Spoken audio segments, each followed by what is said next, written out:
conseil municipal de monter sur la tribune. Demander aussi aux élus, maires des villes voisines, aux parlementaires.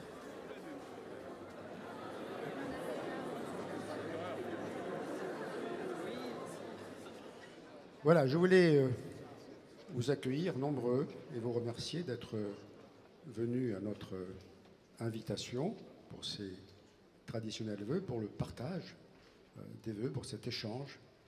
Et je voulais ici vous souhaiter à vous tous une très très bonne et heureuse année, pleine d'épanouissement et de joie personnelle, de réussite. Si vous permettez, je voudrais quand même saluer tous ceux qui, de l'extérieur, sont venus nous rejoindre. Alors, je voulais vous présenter, je ne représente plus d'ailleurs, Catherine Procassia, qui est sénatrice du Val-de-Marne, qui nous fait le plaisir d'être venue. Christian Cambon, qui est vice-président de la Commission des Affaires étrangères, président de la Commission des Affaires étrangères et des Forces armées au Sénat. Éric Césari, qui est vice-président, lui, de la métropole du Grand Paris et qui nous fait le plaisir et l'amitié d'être là aujourd'hui. Métine Yavouz, qui est conseiller départemental du Val-de-Marne, comme Patricia Korchef à côté de lui, qui est conseillère départementale, et Nicolas Trisna, qui est également conseiller départemental. Robin Reda, qui est député de l'Essonne, jeune maire de Juvisy, puis député de l'Essonne. Bienvenue. Éric Grillon, qui est maire d'Ablon. Bienvenue à Éric. Olivier Capitagno, qui est le nouveau maire de Maisons-Alfort et qui est conseiller départemental du Val-de-Marne. Vincent Jeanbras, qui est maire de l'Île-et-Rose. Il y a Stéphanie Domain, qui est là, à côté, à qui je souhaite la bienvenue. Il y avait les vœux chez elle il y a quelques jours. Bienvenue à Stéphanie. Bienvenue à Christine Rodier, qui est maire d'Athis-Mons.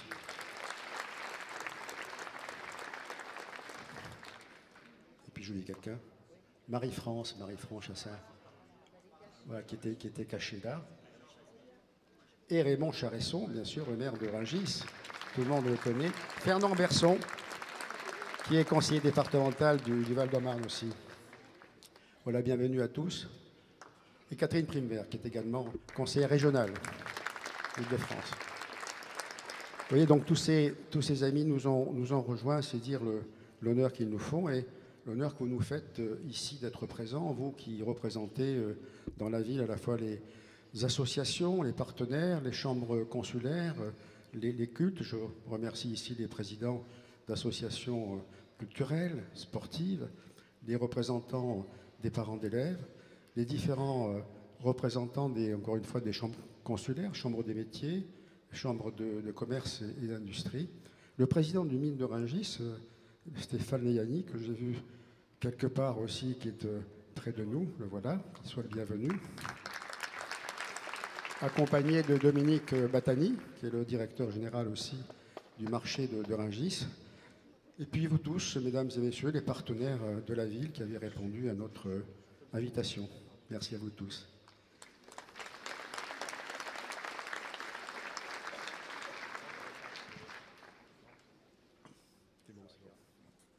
Voilà, à côté de moi, il y a Maëlys, qui est la mère enfant. Il y a eu une élection récemment. Et donc, il y a un conseil municipal des enfants, ils sont là.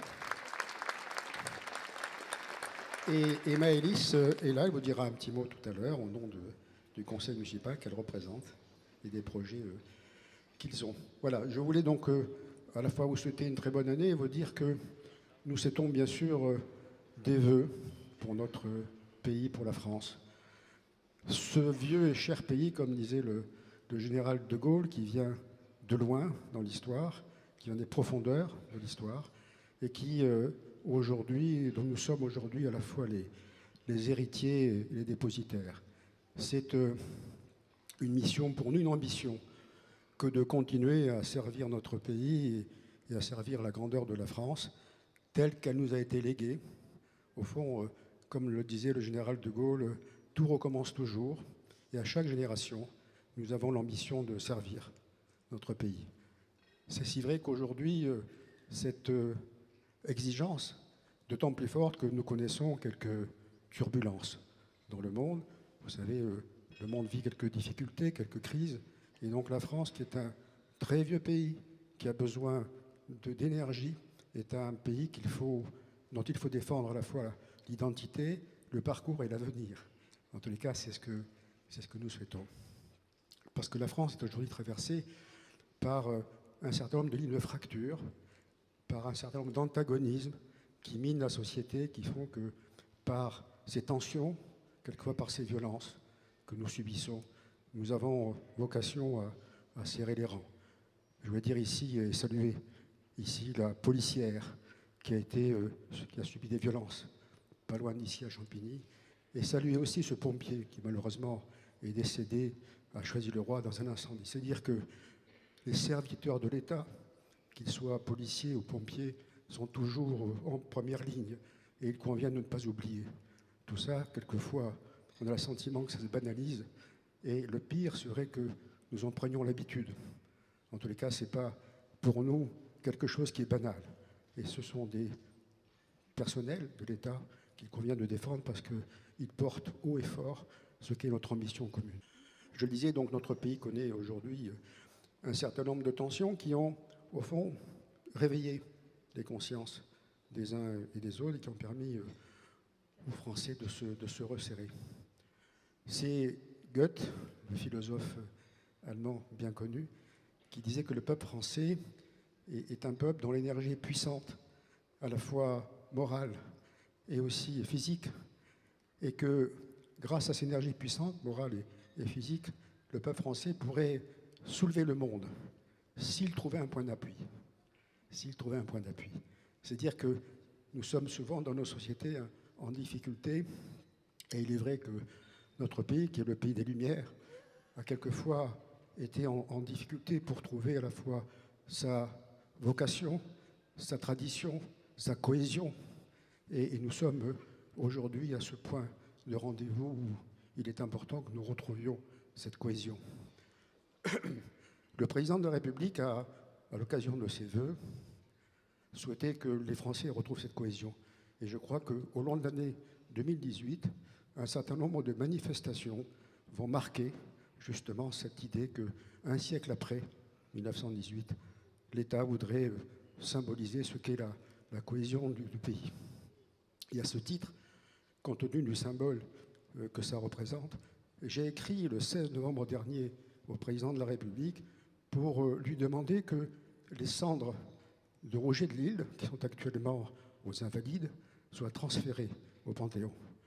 Petit retour historique, en 1915, pendant la guerre, Poincaré était président de la République et Viviani était président du Conseil. Et à l'époque, ils avaient décidé en Conseil des ministres de transférer les cendres de Roger de Lille, qui a été enterré à Thiers d'abord, pendant une vingtaine d'années, puis ensuite à Choisy-le-Roi, de transférer les cendres au Panthéon, en pleine guerre, parce que c'était symbolique. L'auteur de la Marseillaise, l'auteur de l'hymne national, qui porte haut et fort le drapeau français, devait être transféré. Mais cette décision a été prise par le Conseil des ministres, mais il y avait un problème, c'est qu'il fallait un vote des deux chambres à l'époque. Et donc, ça n'a pas pu se faire, c'était en pleine guerre. Et donc, les restes, la dépouille mortelle de Roger de Lille a été transférée au caveau du gouverneur, aux Invalides, où elle demeure toujours. Et donc, j'écris au président pour que, à l'occasion de 2018, et dans toutes ces cérémonies qui vont marquer, au fond, la grandeur de la France et l'attachement à l'hymne national, au drapeau, chose que d'ailleurs le ministre de l'Éducation souhaite faire aussi dans les écoles, eh bien, on puisse transférer les cendres de Roger de Lille au Panthéon et honorer la promesse ou le vœu qui avait été celui du Conseil des ministres de l'époque. Voilà. Donc j'attends sa réponse.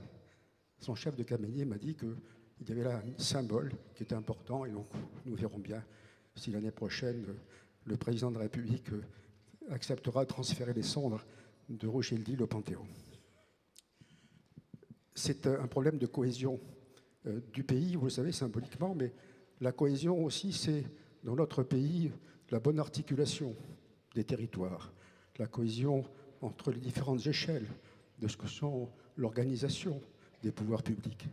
Et là, je dirais que nous sommes toujours dans l'expectative, puisqu'il y a, vous le savez, devant nous, en quelques semaines, l'annonce qui sera faite de nouveau d'une modification institutionnelle qui verra peut-être une nouvelle modification entre les différentes strates de millefeuille dont on parle, les régions, l'État, la région, la métropole du Grand Paris, les départements, les territoires, bref, tous ces échelons qui, au fond, constituent de cette manière le mal français, puisque ces échelons s'enchevêtrent les uns les autres, et ça provoque souvent des dysfonctionnements.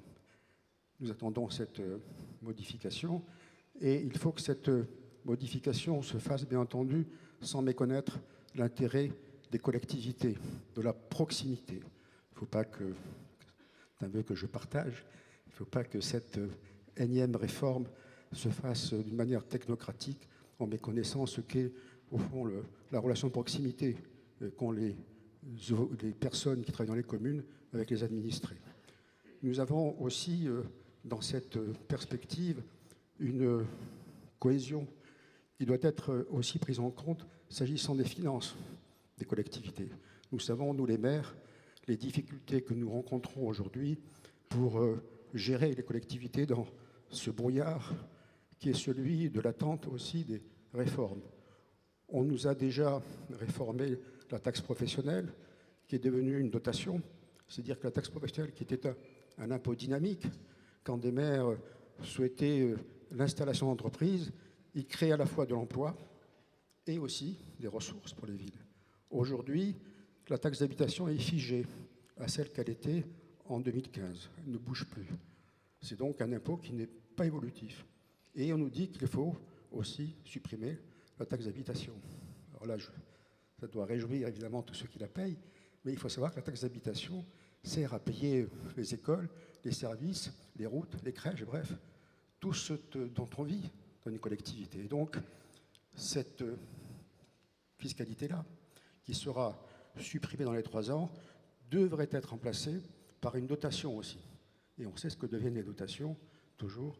Elles sont évidemment remplacées à l'euro près au début, et ensuite il y a des raisons pour lesquelles elles sont rabotées. Donc, nous sommes très vigilants, nous les maires, nous les élus locaux, sur ces problématiques, parce que c'est les fondements même de la démocratie que de veiller à ce que l'autonomie fiscale des communes soit préservée. Bref, des chantiers importants qui sont devant nous. Je dirais que c'est d'autant plus important que nous sommes les uns et les autres ici toujours vigilants sur la fiscalité locale. Vous le savez, on a des impôts qui sont parmi les plus bas du département. Je crois qu'on est deuxième ou troisième après Rungis et Cheville-la-Rue. Et donc, nous sommes sur cette ligne-là. Et je dois dire que cette année encore, nous n'augmenterons pas les impôts à la fiscalité locale, toujours dans cette perspective qui est la nôtre. Merci. De bien gérer les deniers publics. La cohésion, c'est aussi, au plan local, je le disais, cette proximité qui est indispensable et qu'il faut maintenir à la fois entre les équipes municipales, les administrés, mais aussi les partenaires, pour que les projets que l'on peut dessiner, que l'on peut mettre en œuvre, soient des projets qui soient acceptés par la population. Et là, il faut aussi cohérence et durée et continuité. Et c'est au fond le cas chez nous. Nous avons depuis des années une vision qui est cohérente pour l'embellissement de la ville, l'aménagement de notre commune et pour aussi la mise en œuvre des équipements qui sont nécessaires aux différentes activités. Vous le savez, nous avons récemment rénové le théâtre municipal René Poirard. Nous avons rénové et requalifié la place du marché. Nous avons fait un café-théâtre. Nous avons créé aussi 2 terrains de foot à Mimoun et un clubhouse. Nous avons rénové et requalifié l'école Schumann dans le quartier sud. Et cette année, nous avons entrepris de lancer la rénovation du centre de loisirs Jules Ferry et de gymnase d'Oriola, qui est tout à côté. La reconstruction de cet équipement, de ce centre de loisirs, sera normalement opérationnel, puisque les premiers jurys de concours ont eu lieu, sera opérationnel dans 2 ans. C'est-à-dire que d'ici 2 ans, on devrait avoir un nouveau centre de loisirs à Thiers. Voilà. Nous avons également lancé, et nous allons, je pense, terminer d'ici 2 ans aussi, C'est un avenant de sortie pour l'opération en rue, qui est une grosse opération très lourde que nous avons voulu mener au Grand Champ. On a démoli, reconstruit en gros un tiers des logements pour les rénover, mis des équipements publics, des écoles, des haltes garderies, un gymnase, bref.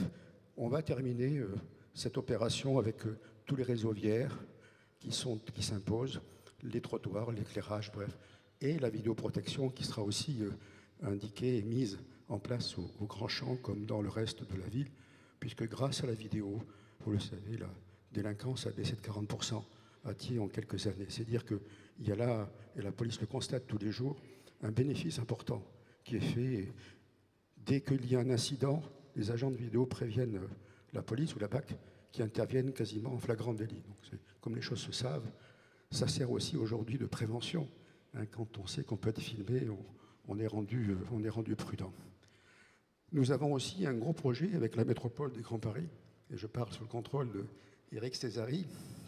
Nous avons été sélectionnés avec la ville d'Orly, qui a travaillé avec nous sur un grand projet qui est à cheval sur les deux villes, autour de la gare de métro ligne 14, qui va être mise en service, cette gare, en 2024, 2023-2024. Et nous avons travaillé sur un grand projet qui est à cheval sur les deux villes et qui vise à ce que, autour de la gare, on crée de nouveaux quartiers. Nous avons, nous, pour ce qui nous concerne, un équipement important qui va se créer, qui est une cité numérique, un pôle numérique, avec de l'e-sport, une salle de 2500 places, du sport connecté, un incubateur, et également les cinémas MK2 qui vont mettre en place du virtuel sur 360 degrés à cet endroit. C'est-à-dire qu'il y aura là un événement qui va être extrêmement attractif pour la région Île-de-France et au-delà. Et ce projet est en train de se mettre en œuvre. Nous y travaillons avec les équipes qui ont été choisies. La métropole du Grand Paris a lancé ce concours Inventant la métropole du Grand Paris, qui a aujourd'hui une cinquantaine de villes qui sont concernées. Nous sommes le plus grand projet, 22 hectares sur les deux villes, et c'est 7 milliards d'euros qui sont engagés dans cette opération, c'est-à-dire c'est 1% de ce qu'est au fond la croissance de l'Île-de-France. C'est un projet énorme, et donc c'est grâce à la métropole du Grand Paris que ce projet va se mettre en place. Alors oui, vous pouvez applaudir parce que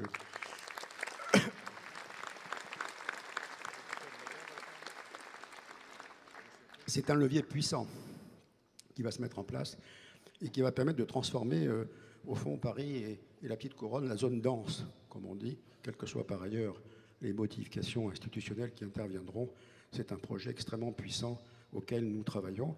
Nous travaillons sur la gare, nous travaillons aussi sur les franges de la gare. Nous sommes associés sous le contrôle de Stéphanie Domain à la Cité de la Gastronomie. Donc c'est là aussi un projet ambitieux, important, que nous essayons de porter. On est quelques villes à porter ce projet. Et je crois qu'il a bien avancé depuis quelques mois. Donc on est confiant sur le point d'arrivée de ce beau projet qui est également pour nous la Cité de la Gastronomie. Nous avons également un projet qui est de modifier que le bailleur I3F, le foyer qui se trouve à côté de Belle-Épine. C'est un foyer qui est ancien, obsolète, et nous avons décidé, le propriétaire et le bailleur, de modifier ce foyer, de le transformer pour qu'il y ait la moitié de logements, mais plus convenables, plus habitables pour tous ceux qui sont les résidents. Donc c'est un travail aussi que nous faisons sur les franges de la Cède. Vous voyez que le travail municipal ne manque pas. Et je voulais ici d'ailleurs remercier ceux qui sont autour de moi, toute l'équipe municipale, qui travaille d'arrache-pied, puisque nous sommes à la fois sur ces projets municipaux, mais nous sommes aussi impliqués dans le territoire. Le T12, comme on dit, c'est un grand territoire. C'est le plus grand territoire de la région Île-de-France, 700 000 habitants, 24 communes. Alors c'est un choix qu'on n'a pas fait, il nous a été imposé, mais au fond, il faut maintenant prendre acte des choses, le temps que les choses durent, et nous travaillons sur ces grands projets qui sont pour nous importants, et donc ça mobilise beaucoup nos services. Je salue aussi ici l'administration, M. Tugène et tous les gens qui travaillent avec lui, tous les agents qui travaillent avec lui, parce qu'il y a là une mobilisation complète, mais aussi tous les adjoints, tous les conseillers municipaux de la ville qui participent de cet effort collectif. Voilà.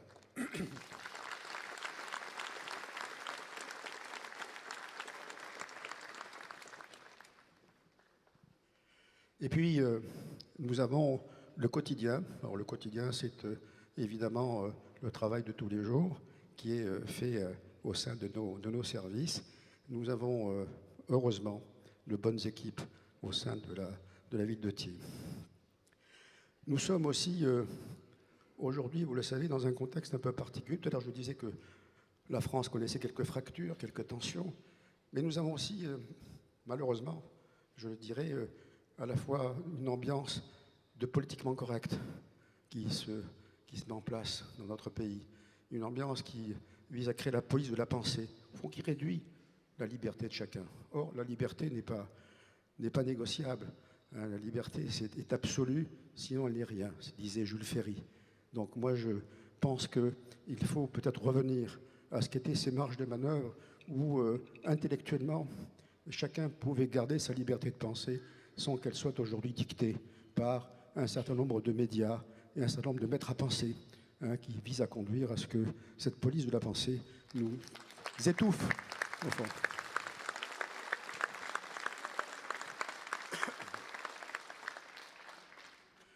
Donc une liberté qui n'est pas négociable et qui est absolue, disait Jules Ferry, et je boucle la boucle avec le centre de loisirs Jules Ferry, puisque c'est une référence qui, vous le voyez, est pour nous importante. Voilà, je crois que j'ai dit l'essentiel. Aujourd'hui, je voulais encore une fois vous remercier. Rien ne se fait seul. Nous sommes conscients que vous, les acteurs de la ville, dans le climat qui est celui de cette ville de proximité, de confiance, de cohésion, parce qu'au fond, c'est ce que nous recherchons tous, à la fois d'avoir des relations qui soient des relations humaines, de proximité, éviter que les échelons administratifs pèsent trop sur nous et qu'il y ait encore une relation entre les hommes et les femmes d'une ville. C'est en tous les cas ce que nous recherchons ici à Thiers, et c'est, je crois, ce que les Thiésiens attendent et souhaitent préserver. Donc je vous souhaite une bonne année à tous, au nom de la municipalité. Bonne année, soyez heureux, soyez épanouis, et vivez cette belle année avec vos familles, que vous ayez aussi des projets réussis. Je souhaite pour vous tous une très très belle année 2018.